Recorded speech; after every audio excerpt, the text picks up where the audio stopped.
Ses articulations sont déformées, ses doigts se recourbent vers l'intérieur comme les serres d'un petit oiseau vieillissant.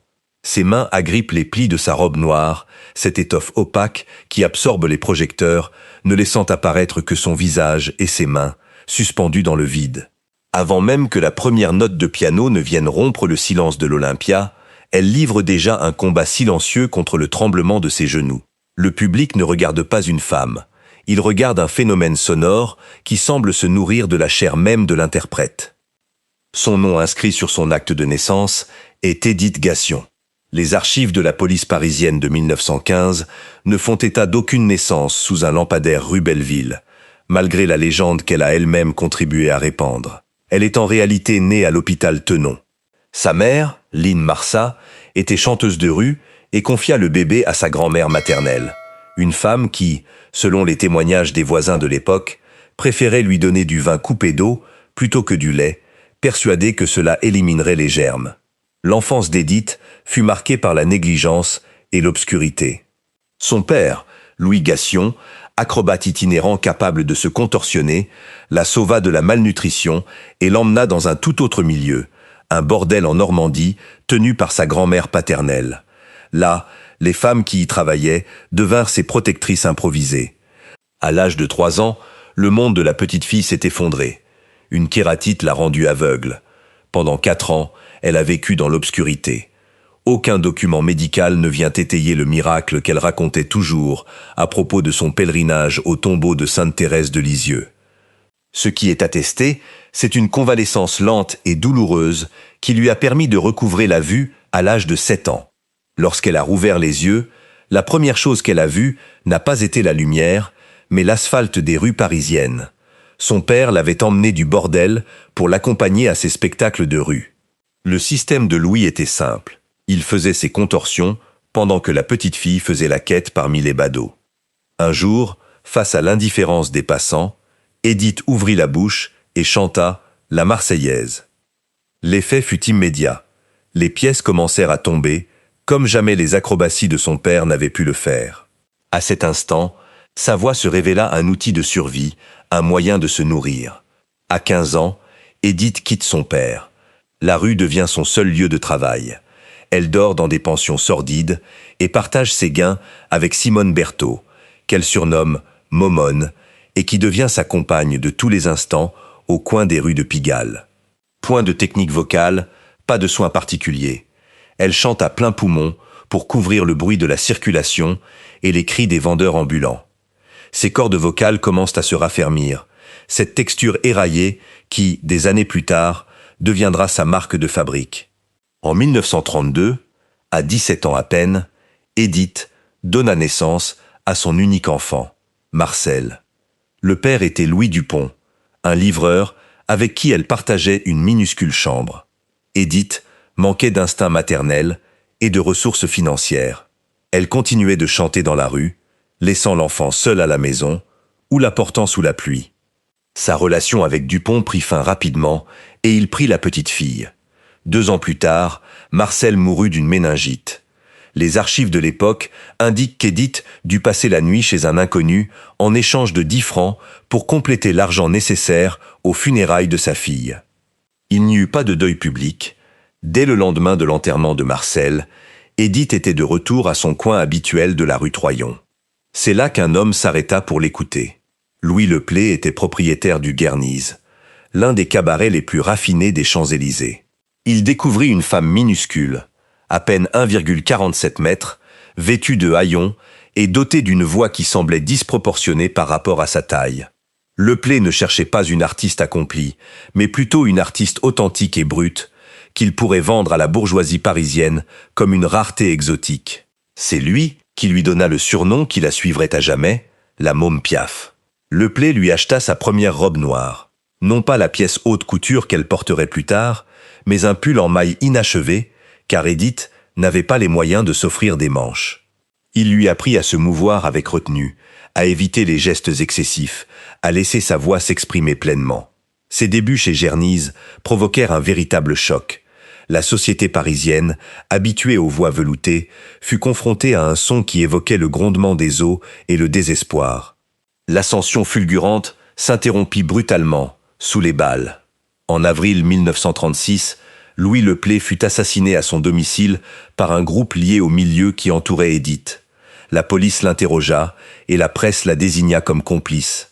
Du jour au lendemain, la protégée du plus élégant cabaret redevint suspecte.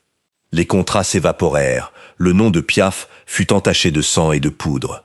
Seule et mise au banc de la société, Édith comprit que sa voix ne suffisait plus à survivre. Il lui fallait quelqu'un pour mettre de l'ordre dans le chaos de son existence. C'est alors que Raymond Asso apparut. Il n'était pas propriétaire d'une boîte de nuit, mais un homme convaincu que Piaf ne pouvait plus rester une attraction de foire. Asso l'a soumis à une discipline quasi carcérale. Il l'obligeait à se laver, à lire, à apprendre la technique vocale et surtout lui interdisait de revoir ses anciennes connaissances. Il écrivit pour elle des chansons qui ne parlaient plus des malheurs des autres, mais des siens. Il lui offrit un répertoire. Piaf cessa d'être un accident de la nature et devint une professionnelle de la souffrance, même si le prix de cette transformation fut l'abandon de sa propre volonté. Elle obéissait à Asso en tout, le laissant décider de tout, de ce qu'elle mangeait à la façon dont elle pensait. En 1937, elle fit ses débuts à l'ABC, le music-hall le plus prestigieux de Paris. Ce fut sa consécration définitive. Elle n'était plus une curiosité de cabaret, mais la voix de la France. Mais tandis que son nom s'affichait en grand sur les affiches, son corps commença à montrer les premiers signes de faiblesse. Épuisement chronique et crise de nerfs devinrent fréquents. Édith ne savait pas se reposer. Son rythme biologique était fait pour survivre, non pour triompher. Le déclenchement de la Seconde Guerre mondiale et l'occupation nazie de Paris en 1940 n'ont pas mis un terme à sa carrière, mais ont terni son image morale. Pendant l'occupation, Piaf a chanté dans des lieux fréquentés par les officiers allemands. Parallèlement, sa participation à des concerts dans des camps de prisonniers de guerre français en Allemagne a été documentée. On raconte qu'elle a aidé certains captifs à s'évader en leur fournissant des photographies qui ont ensuite servi à falsifier des documents. Les historiens débattent encore aujourd'hui de l'équilibre précis entre son devoir de travailler pour les occupants et sa résistance discrète. À la fin de la guerre, Piaf était une figure intouchable, mais elle était vide intérieurement. Elle avait survécu à la vie dans la rue, à la mort de sa fille, à l'assassinat de son mentor et à un conflit mondial. Puis, lors d'une tournée aux États-Unis en 1947, elle rencontra l'homme qui allait être le catalyseur de sa destruction physique ultime, Marcel Cerdan, champion du monde de boxe et homme marié. Édith Piaf ne savait pas aimer sans se consumer elle-même et l'autre. Sa romance avec Cerdan était un affrontement de deux forces physiques opposées. Lui, le corps parfait d'un athlète, elle, le corps meurtri d'une chanteuse. Pour la première fois, Édith semblait avoir trouvé une certaine stabilité, mais le destin ne lui laissa aucun répit. En octobre 1949, alors qu'elle se trouvait à New York, elle demanda à Marcel de la rejoindre en avion depuis la France. Il avait prévu de voyager par bateau, mais elle insista, s'il venait par la mer, elle serait morte avant son arrivée. Marcel Cerdan prit alors un vol d'Air France. L'avion s'écrasa aux Açores. Il n'y eut aucun survivant. Le soir où elle apprit la nouvelle, Édith ne renonça pas à son concert au Versailles de New York. Soutenue par ses musiciens, elle monta sur scène et annonça au public qu'elle chanterait en mémoire de Marcel Cerdan. Ce soir-là, sa voix atteignit des registres qui la dépassèrent. Ce fut le début de l'effondrement final. À la fin du concert, elle s'écroula. Le pacte avec le deuil était scellé, et dès lors, la morphine fit son entrée dans sa vie pour ne plus jamais la quitter. Le métal grince et le verre se brise sur l'asphalte. Ce n'est pas la première fois, et ce ne sera pas la dernière. En 1951, Édith Piaf a survécu à 2 accidents de voiture consécutifs, espacés de quelques mois seulement. Lors du premier, elle voyageait avec Charles Aznavour, alors son secrétaire et protégé. Elle s'est retrouvée avec des côtes cassées et un bras fracturé. La réponse médicale de l'époque, pour une femme qui ne pouvait s'accorder un seul jour de repos, était simple et mortelle: la morphine. Ce qui avait commencé comme un analgésique pour soigner ses fractures est devenu le carburant chimique de son quotidien. La substance apaisait non seulement la douleur de ses côtes, mais engourdissait aussi le vide laissé par la mort de Marcel Cerdan. Edith transforme son appartement en un sanctuaire lugubre où elle organise des séances de spiritisme pour communiquer avec le boxeur défunt. Ceux qui lui rendent visite la voient interroger les ombres, exigeant des réponses que le silence ne fournit jamais. Son corps se met à gonfler sous l'effet de la rétention d'eau causée par la cortisone, tandis que son poids diminue en raison de la malnutrition. Elle survit grâce à l'alcool, aux drogues et à l'air vicié de la scène. Malgré son état, la machine artistique ne s'arrête pas, car elle-même ne le permet pas. Piaf entretient financièrement une troupe de compositeurs, de musiciens et d'opportunistes qui dépendent de sa capacité à remplir les salles de spectacle. En 1952, elle tenta de retrouver un semblant de normalité institutionnelle et épousa le chanteur Jack Pils. Le mariage eut lieu à New York, et Marlène Dietrich, son amie et confidente, fut sa demoiselle d'honneur. Dietrich, incarnation de la discipline et de la maîtrise de soi, assista avec horreur à la démarche chancelante d'Edith avant d'atteindre l'hôtel, sous l'effet de médicaments censés l'aider à supporter le poids de sa robe de mariée. Ce mariage avec Pils fut une tentative de désintoxication ratée qui échoua avant même la lune de miel. Edith ne cherchait pas un mari, mais plutôt une infirmière ou, au mieux, un témoin de sa propre déchéance. Les archives de ses tournées aux États-Unis font état de plusieurs malaises dans des hôtels et des loges.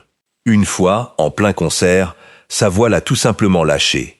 Il ne s'agissait pas d'un problème technique au niveau de ses cordes vocales, mais d'un effondrement de son système immunitaire. Son foie commençait à présenter les premiers signes de cirrhose et ses articulations s'enflammaient en raison d'une polyarthrite rhumatoïde agressive qui déformait ses mains. Charles Aznavour, qui a vécu avec elle durant ces années, décrit une vie marquée par le chaos. Edith dormait à peine. Elle passait ses nuits à écouter les enregistrements de ses répétitions, corrigeant chaque syllabe avec une obsession quasi maladive, tout en s'injectant des doses toujours plus importantes de pétidine. Il n'y avait plus de frontière entre la femme et la tragédie qu'elle interprétait. Si la chanson parlait d'un amour perdu, elle devait ressentir cette perte au plus profond d'elle-même pour que le son soit authentique. C'était une forme d'interprétation qui exigeait le sacrifice de sa propre biologie. En 1954, les médecins l'avertirent que son pancréas était défaillant. Elle réagit en signant une nouvelle série de concerts. La scène était le seul endroit où les applaudissements pouvaient neutraliser ses douleurs, tant chimiques que physiques. Pour Edith, être en bonne santé importait peu. Seule comptait la capacité de tenir la dernière note de l'hymne à l'amour. Ses mains, désormais constamment voûtées, se cachaient derrière son dos ou s'enfonçaient dans ses cuisses pour stabiliser ses tremblements lorsqu'elle chantait. Sa relation avec Jack Pils s'acheva par un divorce en 1957. Il ne put rivaliser, ni avec le souvenir d'Edith, ni avec son addiction. Elle se retrouva seule dans son appartement du boulevard Suchet, entourée de disques d'or et de boîtes de médicaments vides. La presse française commença à publier des photos de Piaf, qui paraissait 20 ans de plus que son âge sur son passeport. Son front était plus large, ses cheveux plus clairsemés, et son regard restait fixé sur un point invisible aux autres. Vers la fin de la décennie, son corps ne supportait plus les substances. Des épisodes de délirium tremens alternaient avec des moments d'une lucidité terrifiante où elle reconnaissait sa mort imminente. Malgré cela, au lieu de se retirer dans une clinique, elle décida d'entreprendre l'une des tournées les plus ambitieuses de sa carrière, à travers l'Amérique du Sud et l'Europe. Un suicide logistique. Chaque voyage se transformait en une épreuve de vomissement et de forte fièvre. Les producteurs de théâtre signaient des contrats dans la crainte constante que l'artiste ne meure avant l'entracte. En 1959, lors d'un spectacle à New York, Edith s'effondra sur scène. Cette fois, il ne s'agissait pas d'un simple malaise dû à l'épuisement, mais d'une hémorragie digestive massive. Elle subit une intervention chirurgicale d'urgence. Les journaux préparèrent ses nécrologies. Les médecins découvrirent que son corps était couvert de cicatrices, d'ulcères et de perforations, vestiges d'opérations antérieures. Piaf survécut, mais le verdict était sans appel. Elle ne devrait plus jamais chanter. Sa réaction fut de demander un piano dans sa chambre d'hôpital pour commencer à répéter une nouvelle chanson que lui avait envoyée un jeune compositeur nommé Charles Dumont. La chanson s'intitulait « Non, je ne regrette rien ». Ce n'était pas qu'une simple œuvre musicale, c'était une déclaration de guerre d'un corps qui refusait de se soumettre à l'évidence de sa propre déchéance. Edith savait que cette chanson serait son testament et sa justification. Elle ne regrettait ni les accidents, ni la morphine, ni l'argent perdu avec des amants et des opportunistes. À son retour à Paris, elle peine à marcher sans aide. Son poids est descendu sous la barre des 40 kilos. L'Olympia, le théâtre qui était son temple, est au bord de la faillite. Bruno Cocatrix, son directeur, a besoin d'un miracle pour sauver l'établissement. Piaf le lui promet, même si elle sait que l'effort nécessaire pour l'accomplir sera le coup de grâce pour son cœur. Le décor est planté pour le sacrifice ultime de la petite Piaf. Dans les loges de l'Olympia, l'air est saturé d'éther et de parfums bon marché. Édith Piaf est assise devant le miroir, mais son regard ne se porte pas sur elle. Elle observe la seringue que sa secrétaire prépare d'un geste mécanique. Ses veines sont si affaissées que trouver un point d'injection est devenu un exercice d'une précision chirurgicale, se soldant souvent par des ecchymoses violacées. Nous sommes en décembre 1960. Bruno Cocatrix a hypothéqué tout, jusqu'aux meubles, pour maintenir le théâtre ouvert. Toute la ville croit que Piaf est un cadavre encore vivant, mais elle est sur le point de prouver que la douleur peut être un carburant surpuissant. Elle apparaît sur scène comme une apparition. Sa robe noire flotte sur ses épaules comme si elle ne portait aucune chair, seulement une structure squelettique au bord de l'effondrement. Elle se penche en avant, les mains crispées sur ses cuisses, et entonne « Non, je ne regrette rien ». La puissance qui émane de ce corps de 38 kilos est physiquement impossible.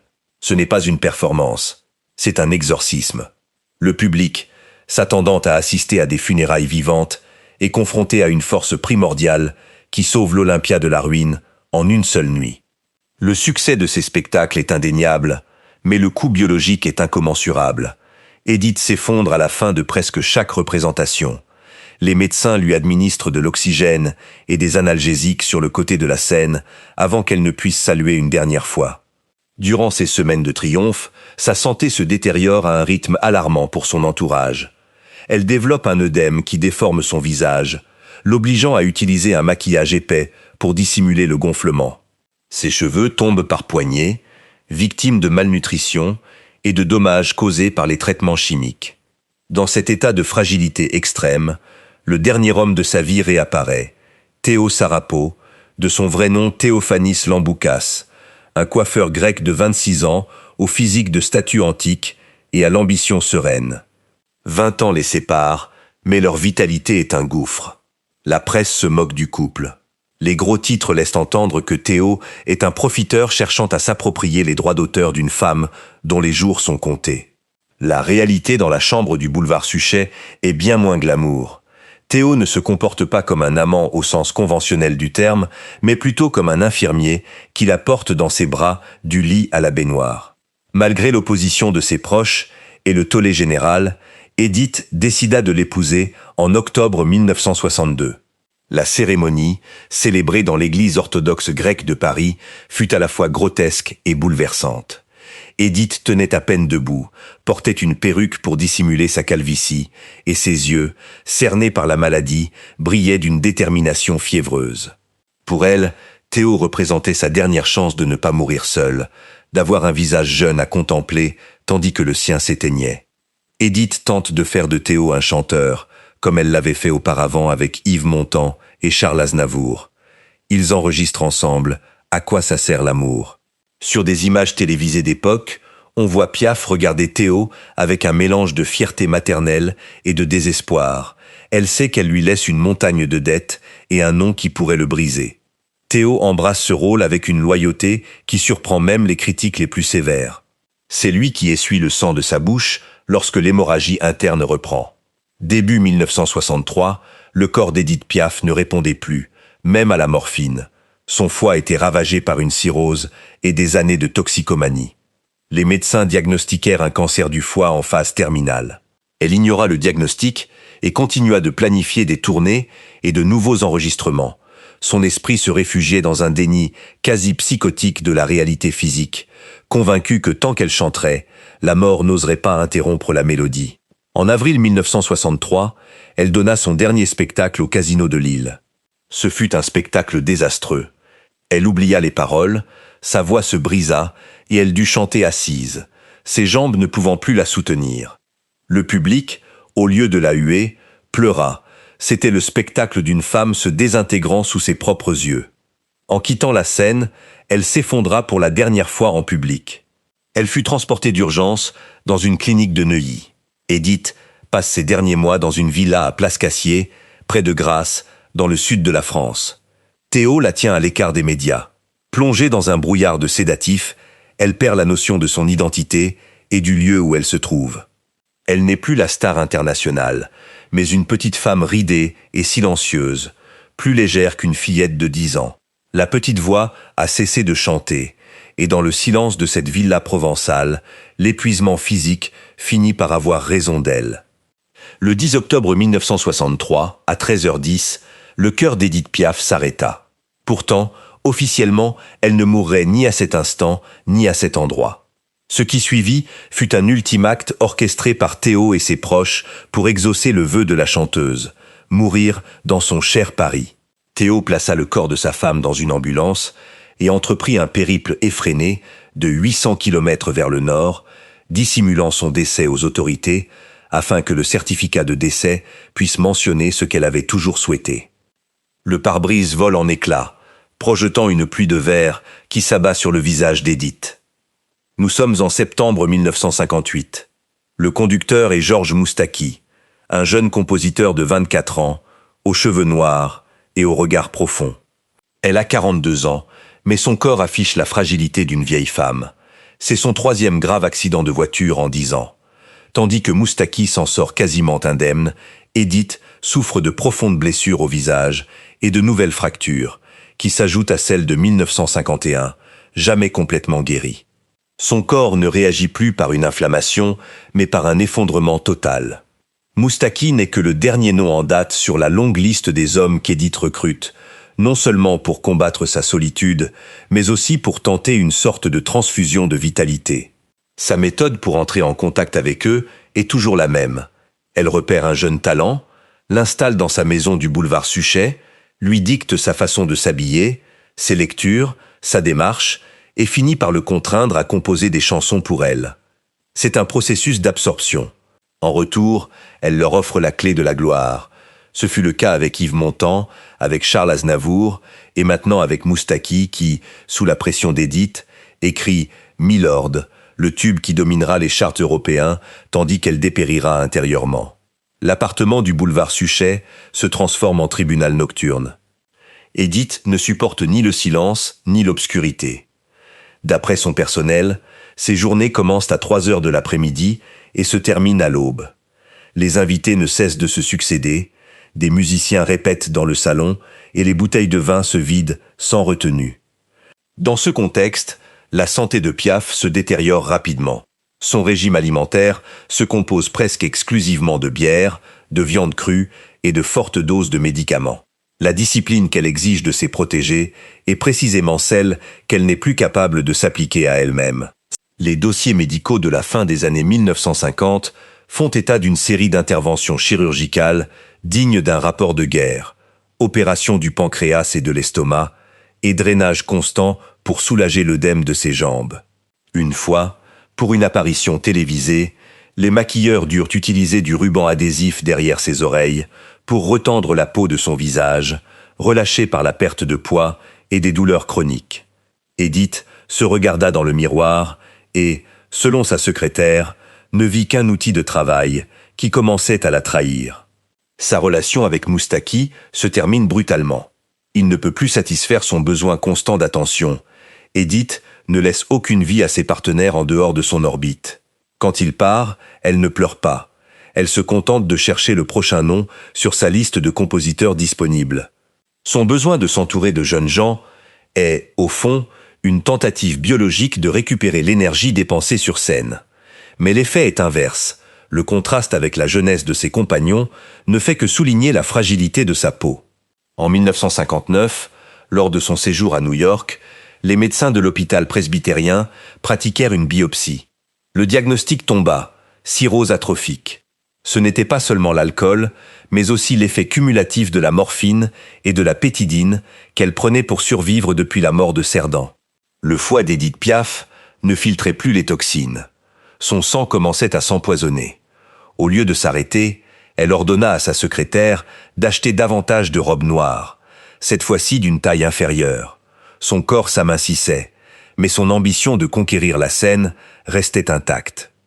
Un détail peu connu de ces années-là est son obsession pour la pureté de sa voix. Malgré des tremblements aux mains et des difficultés à marcher, ses cordes vocales restaient étrangement saines, comme si son corps avait décidé de sacrifier tous les autres organes pour préserver son appareil vocal.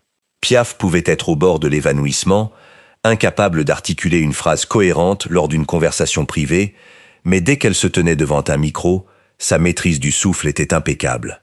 C'était un phénomène d'adaptation biologique extrême. La femme était morte pour que la chanteuse puisse survivre. En 1960, ses dettes médicales étaient si importantes qu'elle n'avait plus accès au crédit. Les compagnies d'assurance refusaient de couvrir ses tournées. Les promoteurs exigeaient des certificats médicaux qu'elle falsifiait systématiquement. Ce n'était pas l'argent qui la motivait. À ce stade, elle n'y touchait même plus, laissant à ses comptables la gestion de son patrimoine, quasi inexistant. Elle chantait parce que le silence l'obligeait à affronter la réalité de son état. La scène était le seul anesthésiant qui lui restait. Le studio d'enregistrement de la rue Mermoz à Paris maintient une température contrôlée pour protéger les instruments, mais Édith Piaf ressent malgré tout le froid. En 1961, son corps a perdu la capacité de réguler sa température. Elle porte un manteau de fourrure sur les épaules, même lorsqu'elle parle au micro. Les ingénieurs du son sont témoins d'une scène qui se répète à chaque séance. Édith arrive soutenue par 2 personnes, s'assoit sur un tabouret haut et attend que les effets de la dernière injection du matin se fassent sentir. Aucune partition n'est posée devant elle. Sa mémoire est une archive intacte au sein d'un organisme qui se désintègre. À ce stade, sa relation avec l'industrie du disque était empreinte d'une urgence quasi vitale. Elle savait que le temps qu'il lui restait à vivre, pour sa voix comme pour ses organes, était compté. Lors des séances d'enregistrement de chansons, comme les blouses blanches, le studio devenait une extension de sa chambre d'hôpital. Un médecin était de garde dans la régie, et ce n'était pas une précaution excessive. Édith souffrait d'essoufflement et de douleurs articulaires qui l'obligeaient à s'arrêter toutes les quelques minutes. Pourtant, dès que le voyant rouge s'allumait, sa colonne vertébrale se redressait sous l'effet d'une poussée d'adrénaline que ses biographes qualifient d'anomalie clinique. Le coût des médicaments représente l'une des principales sources de ses dépenses. Les relevés comptables des 2 dernières années font état de paiements astronomiques aux pharmacies et aux médecins privés. Piaf n'achète pas des luxes, elle s'offre le temps de fonctionner. Elle utilise la morphine, non pas pour fuir la réalité, mais pour faire taire les souffrances de son corps et pouvoir continuer à travailler. Cette dépendance engendre un cercle vicieux. Le médicament lui permet de chanter, mais l'effort physique lié au chant accélère la destruction de son foie, ce qui, à son tour, provoque davantage de douleur. C'est un cercle vicieux qui ronge le corps de l'artiste à un rythme visible, mois après mois. En 1962, son état de santé était si précaire que la presse française commençait à publier des rumeurs de sa mort presque chaque semaine. Elle répondait avec une ironie mordante « Je ne suis pas encore prête pour le cimetière. Il y a trop de gens ennuyeux là-bas », déclarait-elle lors d'une interview radio. Mais la réalité était que sa vue baissait et que ses mains, déformées par l'arthrite, ne pouvaient plus tenir un verre d'eau. Théo Sarapo devait la nourrir à la cuillère dans l'intimité de leur appartement du boulevard Suchet. Un fait avéré témoigne de l'ampleur de son déclin. Pour son mariage avec Théo en octobre 1962, Édith était incapable de gravir seule les marches de l'église. Ses jambes étaient gravement atrophiées. Sa robe de mariée dissimulait les bandages qui recouvraient les ulcères, complication d'un système circulatoire déjà défaillant. Durant la cérémonie, elle s'appuya de tout son poids sur le bras de Théo. Pour le public, c'était l'image même de l'amour romantique. Pour les médecins qui la soignaient, c'était un miracle qu'elle ne soit pas tombée dans le coma diabétique ou hépatique sur le champ de l'autel. Malgré son état, Édith a insisté pour réaliser une dernière série d'enregistrements. La chanson « L'homme de Berlin » est l'un des derniers morceaux sur lesquels elle a enregistré sa voix. Sur les bandes originales, on entend les pauses où elle est à bout de souffle. La technologie d'enregistrement de l'époque ne permettait pas le montage numérique, si bien que chaque prise réussie représentait un triomphe de la volonté sur l'épuisement. Sa voix, dans ses derniers enregistrements, sonne plus sombre, plus lourde, comme imprégnée de la même densité que ses médicaments. Malgré la ruine, la générosité d'Édith Piaf reste intacte. Elle continue d'envoyer des chèques à ses anciens amants et aux personnes sans domicile fixe qui lui demandent de l'aide. Ses secrétaires s'efforcent de lui cacher les loyers et les factures d'électricité impayées pour ne pas l'inquiéter. Elle vit dans une bulle d'illusions financières, persuadée qu'un autre concert à l'Olympia viendra tout arranger. Mais Bruno Cocatrix sait qu'il ne peut plus assurer sa vie, même pour une seule nuit. Aucune compagnie ne prendra ce risque. Durant l'été 1963, le confinement dans le sud de la France devint total. Édith ne pouvait plus se lever. Ses moments de lucidité étaient brefs. Elle se consacrait à l'écoute de ses anciens enregistrements, analysant son évolution vocale avec une rigueur professionnelle qu'elle n'avait jamais perdue. Ses commentaires étaient dénués d'apitoiement sur elle-même, seulement des observations techniques sur le vibrato et le placement des voyelles. La petite chanteuse procédait à une autopsie de son œuvre, tandis que son corps l'abandonnait. La fin ne survint pas comme un triomphe, mais comme un simple arrêt des fonctions.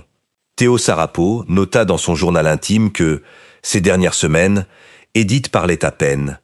Elle ne faisait que bouger les mains, au rythme d'un instrument invisible, comme si elle dirigeait un orchestre que seule elle pouvait entendre.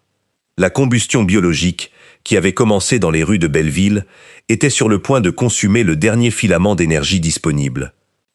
L'air du village de Place-Cassier est trop pur pour les poumons d'Édith.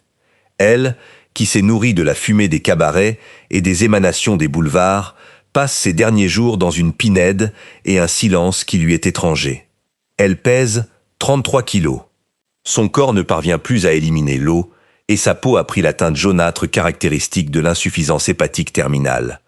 L'après-midi du 10 octobre 1963, son infirmière remarqua que la respiration de la chanteuse devenait irrégulière et superficielle. À 13h10, le pouls de celle qui incarnait la voix de la France s'arrêta définitivement.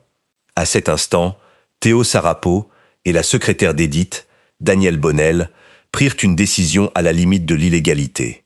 Ils savaient que le désir d'Édith de mourir chez elle, à Paris, n'était pas un caprice, mais une nécessité pour rester fidèle à l'histoire qu'elle avait elle-même construite.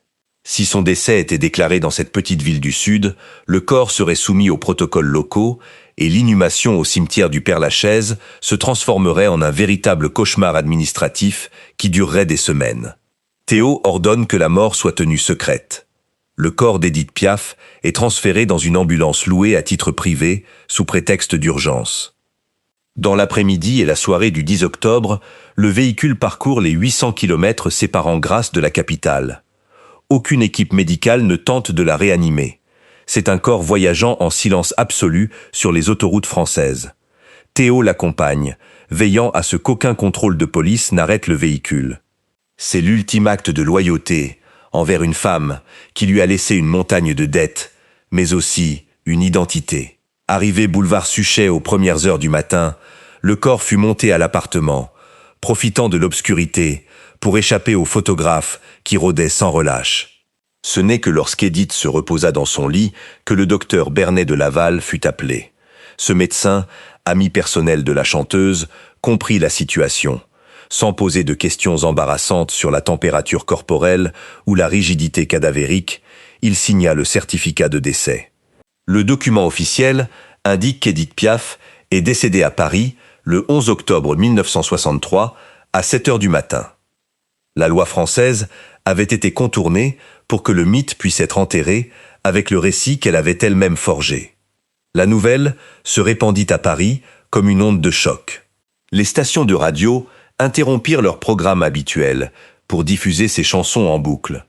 Mais parmi tous ceux qui furent touchés par la mort de Piaf, un homme fut particulièrement anéanti. Jean Cocteau, poète, dramaturge et cinéaste, son ami et mentor intellectuel, apprit la nouvelle chez lui, à Milly-la-Forêt. Cocteau, dont la santé était déjà fragile, s'assit devant les journalistes et murmura que la mort d'Édith était aussi la sienne. Il dit qu'elle était l'âme de toute une époque, et que, sans ce rythme, respirer n'avait plus aucun sens. 6 heures après avoir appris la nouvelle, Jean Cocteau fut victime d'une crise cardiaque et mourut. Le lendemain, la presse française titrait « Paris a perdu ses 2 plus grandes voix dans un seul et même drame ».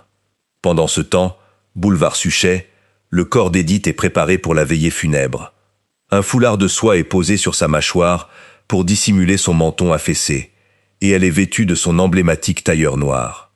Pendant 2 jours, des milliers de Parisiens défilent devant le cercueil ouvert, des célébrités, mais aussi les femmes de Pigalle, des marchands du marché, des soldats et d'anciens amants. La salle est tellement remplie de fleurs que l'air y devient presque irrespirable. Au milieu du deuil national, une discorde institutionnelle se fit jour. L'Église catholique, par l'intermédiaire de l'archidiocèse de Paris, publia un communiqué qui glaça l'atmosphère.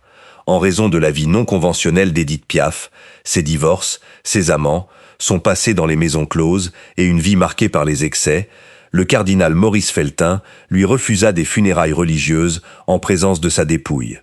Pour le Vatican, en 1963, Édith était une pécheresse publique qui ne méritait pas d'être bénie dans la cathédrale Notre-Dame. Cette décision provoqua une vague d'indignation dans les rues. Les Français ne la voyaient pas comme une pécheresse, mais comme une martyre qui avait donné sa vie pour faire entendre leur tragédie quotidienne. Malgré l'interdiction ecclésiastique, un aumônier franciscain, le père Touvenin de Villaret, décida de désobéir à ses supérieurs et d'être présent sur sa tombe pour lui donner une dernière bénédiction. Le 14 octobre 1963, le cortège funèbre quitta le boulevard Suchet pour le cimetière du Père-Lachaise. Ce qui se produisit sur ce trajet fut sans précédent dans l'histoire de la musique populaire. Les autorités parisiennes estimèrent à 40 000 le nombre de personnes massées sur les trottoirs. La circulation fut complètement paralysée. Le corbillard avançait à pas de tortue, recouvert d'une montagne de fleurs jetées des balcons. Le silence était absent. La foule scandait son nom, chantait ses chansons, et, par moments, la police était débordée par la masse qui tentait de toucher le cercueil. C'était un chaos organique, une manifestation de deuil qui submergeait tout protocole de sécurité. Édith Piaf était enterrée comme une reine des enfers, escortée par une armée d'admirateurs qui ignoraient superbement la condamnation de l'Église. À leur arrivée au cimetière du Père-Lachaise, la situation devient périlleuse. Des gens escaladent les murs et grimpent sur les tombes pour assister à l'inhumation. Théo Sarapo, pâle et épuisé, se fraye un chemin à travers la foule. Dès que le cercueil est descendu dans la fosse, un silence soudain s'installe. C'est la tombe numéro 71, celle-là même où repose sa fille Marcelle, décédée 30 ans plus tôt, et son père, Louis Gassion. Le petit moineau retourne à la terre dans un espace partagé et sans prétention, dans ce même cimetière où repose également Oscar Wilde et des années plus tard, Jim Morrison. Mais la mort n'efface pas les dettes. Tandis que la foule se disperse, les avocats et les comptables d'Édith commencent à examiner les comptes. La réalité financière est désastreuse. Piaf, qui avait amassé une fortune à l'Olympia et lors de ses tournées internationales, se retrouve sans le sou. Elle a tout dépensé en bijoux, qu'elle a ensuite offerts, en loyer d'amis dans le besoin, en factures médicales astronomiques et en une générosité maladive et sans limite. Son héritage n'est ni palais ni compte en banque, mais une dette accumulée qui s'élevait alors à 45 millions de francs. Théo Sarapo, le jeune coiffeur que tous prenaient pour un opportuniste, se retrouve soudain accablé par ce lourd héritage. La loi française le rend responsable des dettes de sa femme. Au lieu de renoncer à son héritage, pour assurer son propre avenir, Théo décide d'assumer ce fardeau. Il consacrera le reste de sa courte vie à rembourser sans relâche chaque franc dû par Édith, à chanter ses chansons et à défendre son nom devant les tribunaux contre ses créanciers. Les funérailles s'achèvent, mais le mythe demeure. Les archives montrent que, dans les jours qui suivent l'inhumation, la tombe de Piaf devient le lieu le plus visité de tout Paris, surpassant même les monuments nationaux. On n'y dépose pas de messages d'admiration artistique. On y laisse des lettres lui confiant ses propres peines, comme si, de la terre, elle pouvait encore absorber la douleur des autres. Le processus de canonisation populaire s'amorce en dehors des cadres liturgiques et comptables. Dans les archives du cimetière, le registre des inhumations de ce jour-là mentionne même un chiffre précis pour le volume de fleurs reçues. 2 tonnes de couronnes et de bouquets recouvraient la section 97 du Père-Lachaise avant la tombée de la nuit. Pendant les 7 années suivantes, Théo consacra tous les francs gagnés, grâce à ses spectacles, au remboursement des dettes d'Édith. Lui aussi ne survivrait pas longtemps au poids de cet héritage. En août 1970, il mourut dans un accident de voiture sur une route du Limousin, ironie tragique qui mit fin au cycle de tragédie qui avait marqué la vie de son épouse. Il fut inhumé à ses côtés, dans le même caveau, au cimetière du Père-Lachaise. L'état civil de Paris conserve encore l'acte de décès original du 16e arrondissement.